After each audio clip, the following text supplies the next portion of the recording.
როგორ ხართ ჩემო მოგესალმებით. მადლობას გადაგიხდით ჩემთან ყოფნისთვის, გაზიარებისთვის, თითოეული კომენტარისთვის და მე დღეს თქვენთვის გავაკეთებ მინისაჯარო გაშლას, ფიქრი, გრძნობა, მოქმედება. მოდი ვნახოთ მას ასე. მისი ფიქრები. ფიქრი, გრძნობა და მოქმედება. მისი ფიქრები. მეგობრებო, თუ ეს ადამიანი წასულია ახლა ურთიერთობიდან და თქვენ შორის არის სიშორე, ეს ადამიანი ფიქრობს იმ განვლილ პერიოდზე, როდესაც თქვენ ერთად იყავით. მას ეფიქრებით, ის ფიქრობს, რას მოუტანს თქვენთან დაშორება და ის ვერ უმკლავდება მონატრებით გამოწვეულ ემოციებს. ნახოთ მისი გრძნობა. მიუხედავად იმის, რომ დიდი ცვლილება მოხდა თქვენს შორის და თქვენს ურთიერთობაში ალბათ იყო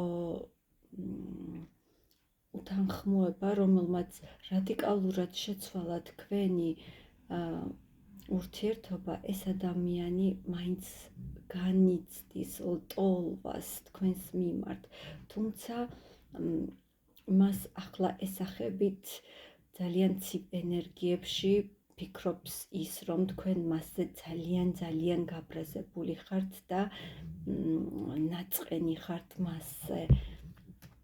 მისი გრძნობა მითხარი, თავისი თამოვარდარგა.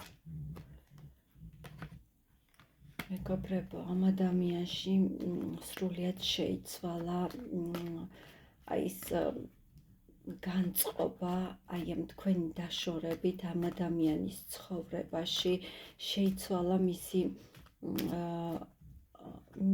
წარმოდგენა სრულიად ცხოვრებაზე. თითქოს ამ დაშორებით ძალიან გაუფერულდა ის ყველაფერი, რაც მას რეალურად ახლა აქვს და ის ამას არ ელოდა. გრძნობები. მიუხედავად იმისა, რომ წასულია ეს ადამიანი, თუ თქვენ ხართ წასული და თქვენ შორის არის სიშორე, ეს ადამიანი მაინც ჩაბღაუჭებულია და მაინც არ სურს მას ქვეცნობიერად თქვენი გაშვება. მაშინ მითხარი, მისი მოქმედება რა იქნება? ეს ის სიტუაცია, როდესაც არ შეუძლია რაიმე მოიმოქმედოს, მას რესურსი არ კმარა ახლა და ფიქრობს, რომ ყველაზე კარგი გამოსავალი ამ წუთას არის სწორედ ეს პაუზა თქვენ შორის, თუმცა რაღაცას ელოდება მაინც. რას ელოდება ეს ადამიანი?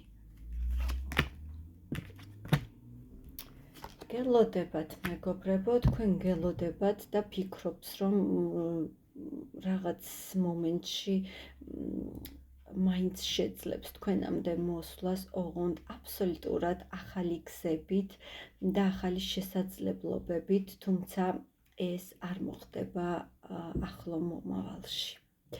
მადლობა ძვირფასებო, მე ველი თქვენს კომენტარებს და დროებით გემშვიდობებით.